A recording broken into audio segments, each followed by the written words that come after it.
যোৱাকালি প্ৰধানমন্ত্ৰী নৰেন্দ্ৰ মোদী ডাঙৰীয়াই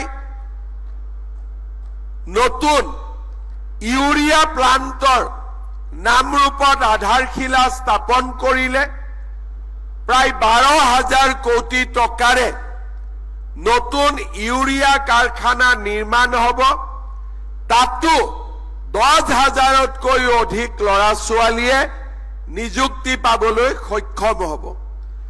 কেইটামান দিন পিছত ধুবুৰী জিলাৰ চাপৰত আমাৰ 3,000 মেগাৱাট শক্তি উৎপাদন কৰিব পৰা থাৰ্মেল পাৱাৰ প্লেণ্ট আৰম্ভ হ'ব।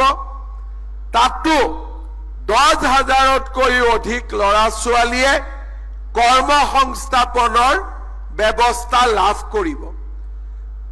তাৰ মানে আমাৰ চৰকাৰে চৰকাৰী চাকৰি দিছে, সমান্তৰালভাৱে উদ্যোগীকৰণৰ ব্যৱস্থা হাতত লৈছে।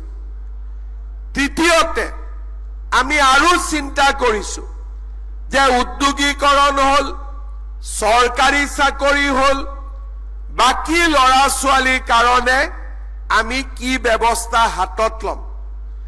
আমি আৰু এটা আঁচনি আৰম্ভ কৰিছো, মুখ্যমন্ত্ৰীৰ আত্মনিৰ্ভৰ অসম আঁচনি।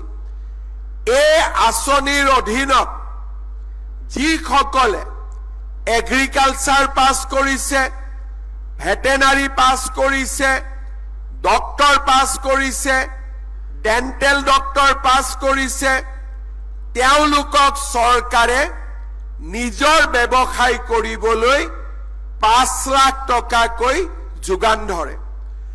আৰু যিসকল ল'ৰা ছোৱালী নৰ্মেল এডুকেশ্যন কৰিছে কিন্তু ব্যৱসায় বাণিজ্য কৰিব খোজে, তেওঁলোককো চৰকাৰে 2 লাখ টকাকৈ, বেংকৰ লগত কোনো সম্পৰ্ক নাই, চৰকাৰে ডাইৰেক্টলি 2 লাখকৈ টকা দিয়াৰ ব্যৱস্থা কৰিছে।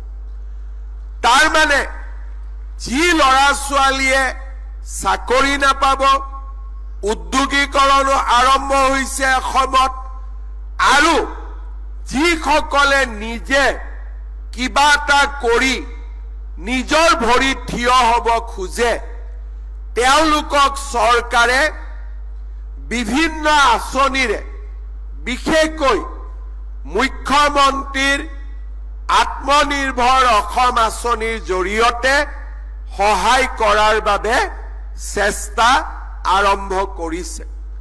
তাৰ ফলত আজি আমাৰ ৰাজ্যত যুৱক যুৱতীসকলৰ মাজত এটা আশাৰ পৰিৱেশৰ সৃষ্টি হৈছে।